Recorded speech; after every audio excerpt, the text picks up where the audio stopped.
So, yesterday we talked about the bones.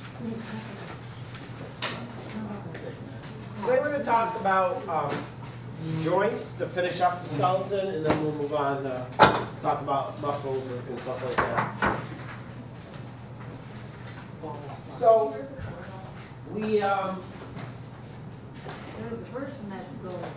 the place where two joints connect, that's what is a joint. I need to test on this one, all right? So joints are where two bones come together, allowing movement between two bones. And there's a few different varieties of joints. We'll talk about some of them. These are not all of them, but these are the main ones. The first type is a hinge joint. What's a hinge? You got that? It's on a door. You're right. This door has three hinges. Yeah, here. And they allow the door to do what? Open and move, but only in one direction. Okay, so this door swings forward and backward. I can't tilt it forward, can't lift up on it. The joints allow only to swing in one plane. And that's how hinge joints are in our body. Some examples of hinge joints are your elbow and your knee. These are joints that only move in one direction. So think about your elbow. As long as it's working properly, your elbow bends, but only in one direction. It only lifts your arm straight up. Should it move side to side? Okay, at your elbow. If it does, that's a bad thing. Same thing with your knee. Your knee bends, okay, just back and forth, not side to side at all, as long as the joint's working properly. And yeah, if you're doing like this, you're moving at your hip, not your knee. Okay, same thing with your elbow. You can do this, but you're not moving. It's not moving at your elbow. You're moving at your shoulder. Your elbow joint only bends backward and forward. So that's called a hinge joint. And it works in this way because of the shape of the bone and because of the way the bones fit together. So the bones in the for the humerus, okay, fit together with bones in the ulna and the radius. There's sort of this groove in this area where those bones can bend, but they can't really have that side-to-side movement. The ligaments are holding everything in together. Another type of joint is the ball and socket joint. This is a joint that has a greater range of motion than a hinge joint. Ball and socket joint allows for movement in several directions. It's called a ball and socket joint because of the way the bones fit together. So the hip is an example of a ball and socket joint. So this is what bone am I holding under? Femur. That's the femur. And the end of the femur is this large ball here, which fits in the socket of the hip joint, has sort of a concave indentation. And so the ball of the femur fits in, I put the screw on there, fits in with the socket of the pelvis. And that allows for a larger range of motion. So with your leg, you can move forward, backward, in, out, side to side. Same thing with your shoulder. It's another ball and socket joint. If you look at the what bone? Humerus has a ball at the top. It fits in to this joint between the scapula and the clavicle in here. And that is what gives your shoulder, you can move your shoulder sort of forward and backward, side to side, diagonal. You have a wide range of motion, okay, for your shoulder. And that's because it's one of these ball and socket joints. You can see here, that's how they look. This is the pelvis, this is the femur. And they're cushioned, and it's not like, these are held together. This bone's held in here with ligaments. Has cartilage at the end, so it's not rubbing bone against bone. It's also surrounded by fluid, which helps to lubricate it to keep things moving smoothly. This next picture, this shows an x-ray of the movement of that hip joint. Okay, so you can see this bone. It looks, just like this. And again, this is the socket in the pelvis and the hip, and then you have the ball of the femur pivoting back and forth. How do you put a hip replacement on? You know, hip replacement, so sometimes joints can be damaged. Sometimes they start to break down over time. And so what they can basically do is they can remove the ball section, basically cut it off, and they put a metal replacement on, okay? And that can help a joint to start to function better if it was breaking down over time. Well, it's not really a hip. What's that? It's like a leg replacement. Well, it's, yeah, they basically have to cut off part of the bone and they put on some artificial titanium parts to help it move more smoothly. Bianca? Put your head down because it doesn't circle. What's that? You can move your head everywhere. Yeah, your head, well, your head is different. We'll get there in a second. Head, or your vertebrae are what's called gliding joints. So hip and shoulder are examples. Gliding joints are when you have two bones on top of each other, and they sort of glide on top of each other. And vertebrae are an example of this. But you know, these individual vertebrae are stacked on top of each other. They have a cushioned disc of cartilage in between, but they rotate and they move on top of each other. They glide over each other. And that allows for a wide range of movement as well. And all these small bones up here, these vertebrae in the neck, give us a wide range of movement in our neck. Also, our wrists have a bunch of gliding joints. Our wrist is a very complex joint made of many bones, sort of all connected together. So those are some plane joints or some gliding joints. It's another word for them. And then we have fixed joints. And fixed joints are places where bones meet without moving. And one example would be in the cranium. Cranium is made of several bones, individual bones, and they meet here. You can see this sort of squiggly line. This is actual cranium. And that is a joint between two bones, but it's a fixed joint. There's not any movement there, but it's still an area between two bones.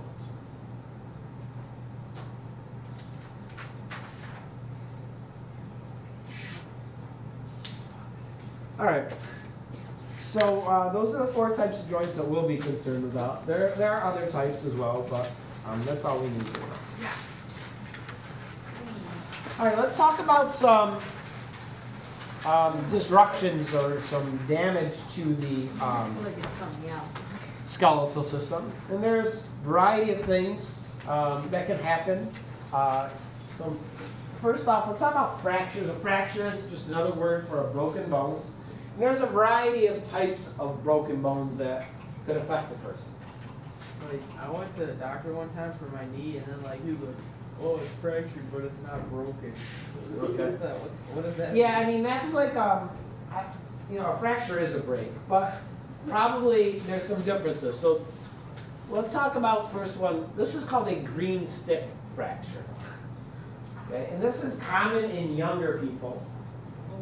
And it is a fracture, it's a break, but it's not a complete break. It is a break in which parts of the bone are still connected, but there's damage to other parts of the bone.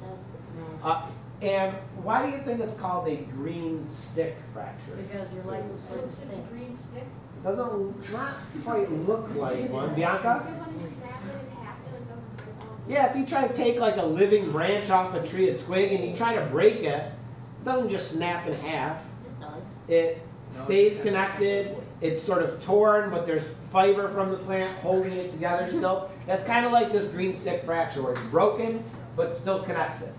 Why do you think it's more common in younger people? Because younger people play more sports. Yeah. Because Their bones aren't like strong. The bones are more flexible. They're more flexible. They're not as hard and calcified as when they're fully developed. And so they don't break cleanly all the time. That's called a green stick fracture. Then you have basically a simple fracture, just a clean break in the bone. So this is showing, this x-ray shows a person that fractured what?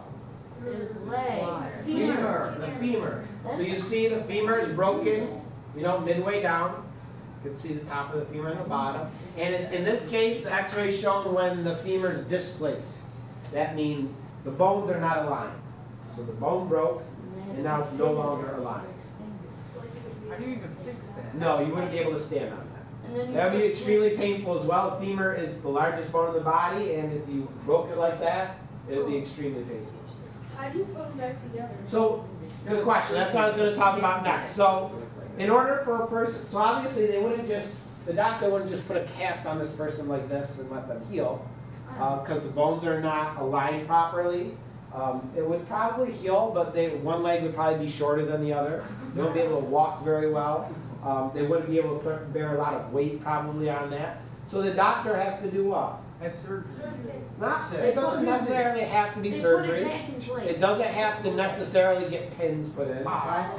They have to set it, which is basically put it back in place. So depending on the bone and how bad it is and so on, the doctors can, manually do it, just sort of realign those bones, and so that they line up. So this bone would have to come up a little bit, be put on top of the other. They may have to do surgery to do that. If the bone is broken in several places, they may have to use pins and stuff to hold everything in the right alignment. And then, once everything is aligned and set properly, what do? Don't they put like this special like glue kind of stuff? No, not usually. Alright. Basically, my they mom cast had it. that before. And what is a cast? How does that help? Keeps it Keeps it in stable. place. Yeah, it keeps everything in place, everything aligns, so there's no movement in that joint, so that as that bone matter heals, as the tissue of the bone heals, everything heals in alignment and heals well, and then once they take the cast off, then that allows the movement afterwards. So that's just basically called a simple fracture. I remember one time my dog, after like jumping off my parents' bed, which was like pretty high for a dog, and she's a small dog, her back, like the vertebrae went like that and then shifted over, so her nerve got cut off, so she couldn't move her back legs. So they had to like do some surgery and like fuse the bones together. How do they do that? Probably they would use like screws and stuff to fuse the bones and allow them to heal. Yeah, in a break like that, also, there's damage to blood vessels, there's damage to the surrounding tissue, which has to heal as well. And then the other thing that sometimes can happen is a compound fracture. In a compound fracture, there's a simple fracture, but then the bone punctures through the skin and is exposed. Yeah, my sister did that, but she did it when she was like slapped off. Like, and she had someone missed. Causes damage to the muscle and the skin around it, so that's generally not something that's very fun. But bones are a living tissue and they will heal. So when there is a fracture, a break, you start off here where there's been the break and basically there's blood vessels in our bone and there would be bleeding in that area, fluid would collect, it'd be sore and swollen, you couldn't put a lot of weight on it. And eventually though it starts to heal. And what happens is spongy bone, softer bone matter starts to fill in the gap between where the fracture was. The blood vessels start to regrow and form to supply blood to that area. And over time, it gradually builds up from this spongy bone and it fills in with sort of harder, what's called compact bone, which is more dense and stronger, until it completely fills in and it's healed. Now, probably if you go back, you look at an x-ray of a person that had a fracture like that femur fracture, even years and years later, a doctor would look at that x-ray and there would be a little sort of bump where that bone is healed. It's called a callus. This bony callus is sort of expansion where that healing took place, and you can see that in an x-ray. It eventually does heal, and it's usually just as good as new. But it takes a little while, and it's important for those healing parts to be immobilized, and that's why a person has a cast.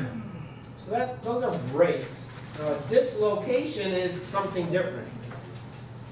So a dislocation is when a joint, the bones in a joint have been forcibly pushed out of place.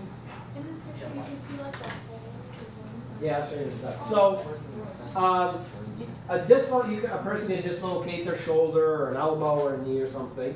And what that means is the bones that are normally tightly held together and fit together because of their shape, are moved out of place. This X-ray shows a dislocation of what joint? Arm. Elbow. That's an elbow. So what bone is this? The So that's the upper, that's the humerus. That's this upper arm bone. And you can see that it fits together. There's a groove here. The end, this rounded area of the humerus, okay, fits in with the ulna and the radius. That's what this indentation is. And they should fit in there tightly, held together with ligaments to allow it to bend. But an impact to that joint can knock that, can sort of stretch out those ligaments, and then can knock those bones out of alignment. And that's what a dislocation is.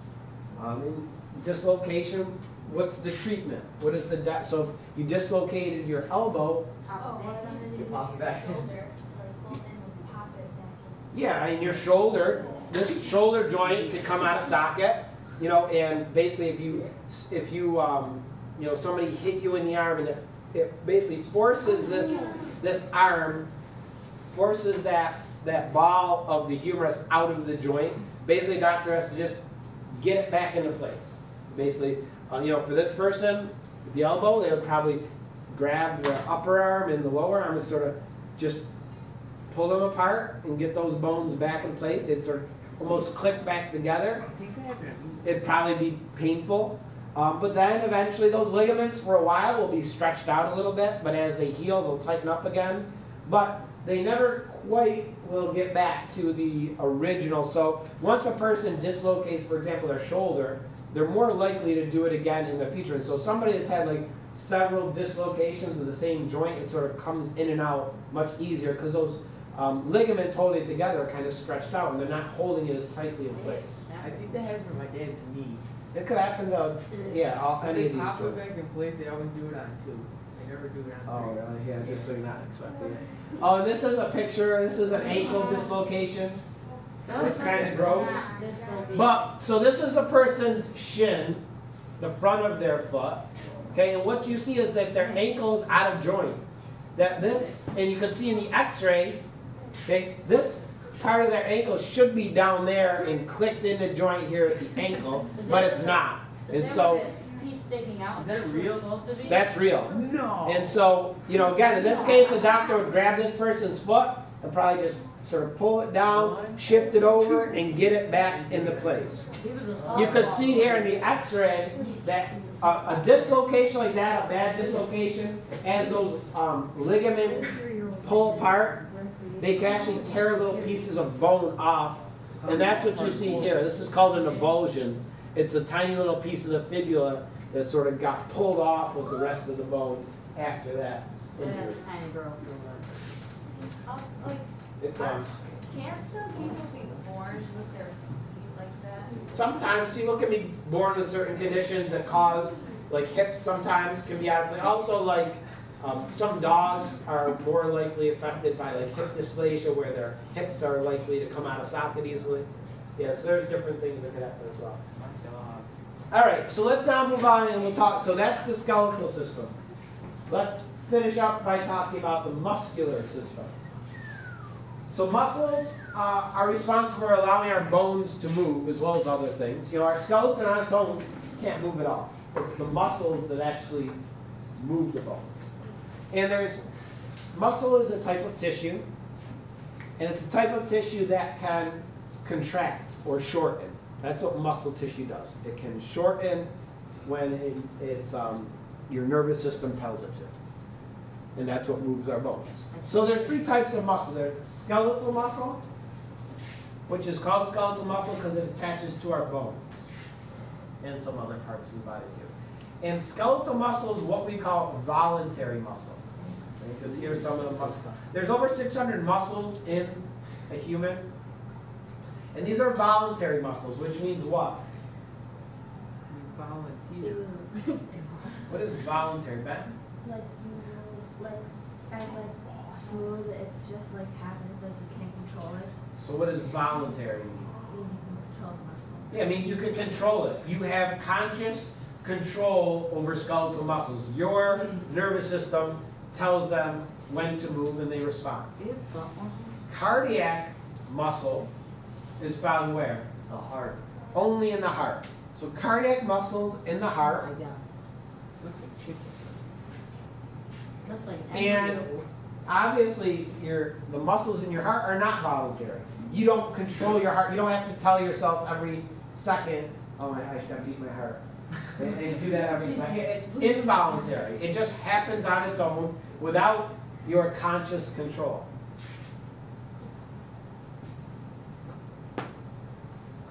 Your nervous system controls those muscles without any voluntary thought.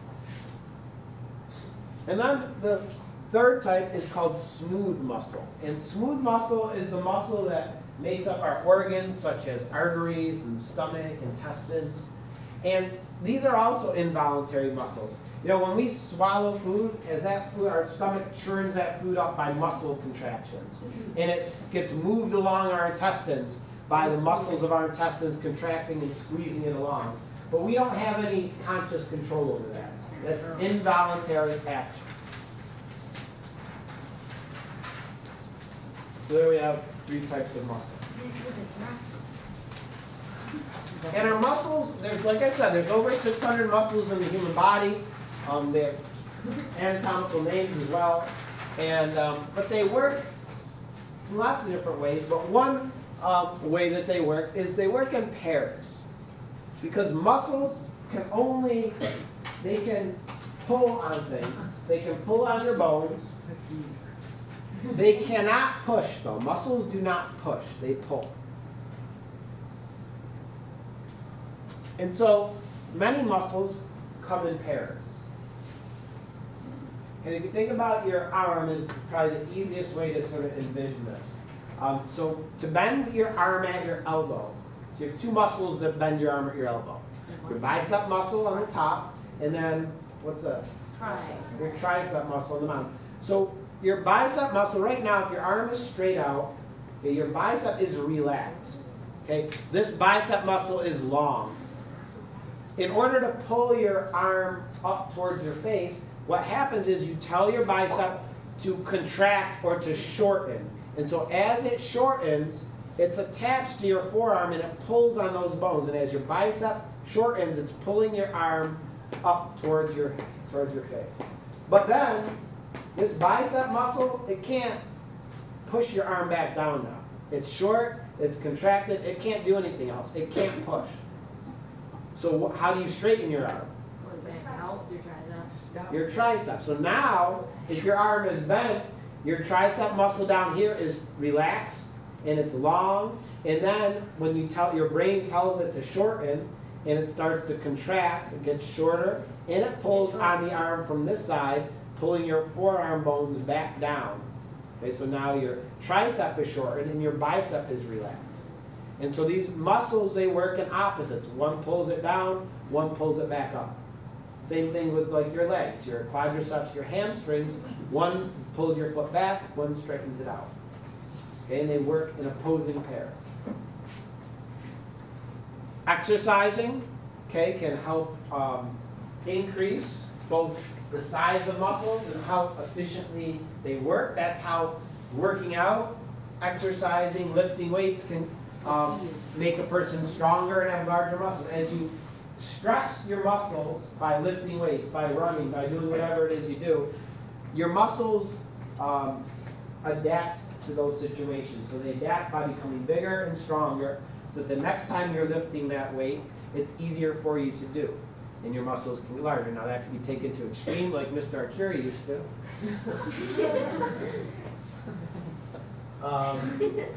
And obviously he's stopped working out since then. Yeah.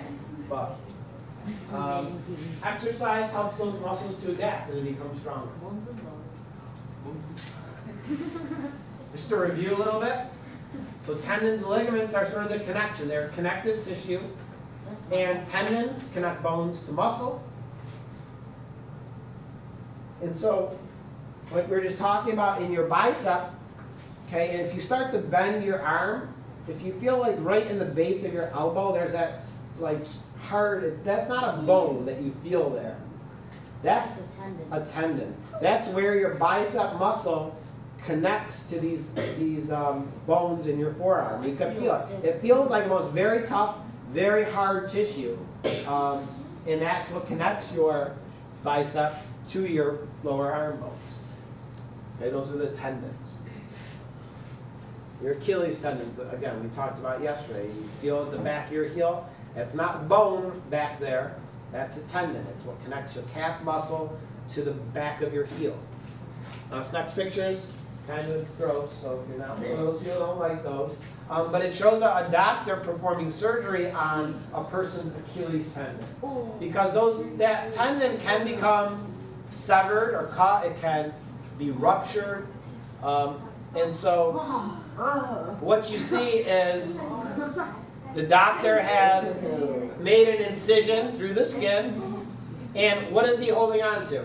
The Achilles tendon. Yeah, that's the tendon that the doctor's holding on to and is probably trying to reattach. It attaches way back here at the base of the heel.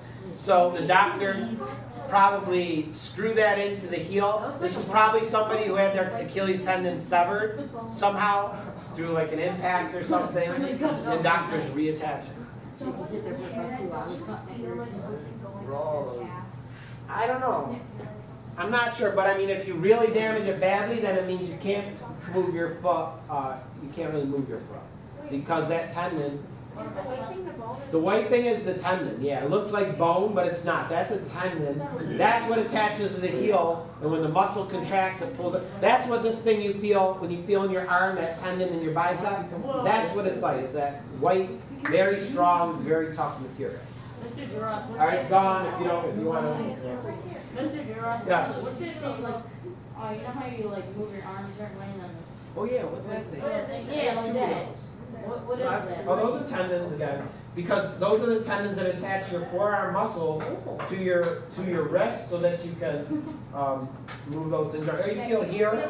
If you feel at the top, you feel these are tendons in the front of your hands, which attach muscles in your hand to the bones in your fingers.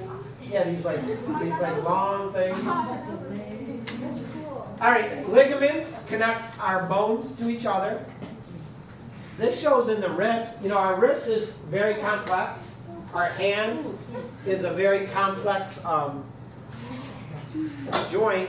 And so what you have, this would be, for example, in my hand, all these things, they look like, man, that hold everything there. Those are the ligaments. You know, in this right here, that's, in your hand, that's right here.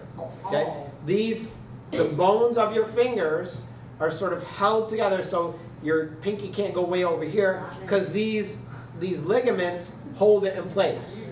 They attach those off. And actually, you know, in your hand, people think like this is all bone in here, but it's not. Each of your fingers is a long set of bones that goes all the way down to here.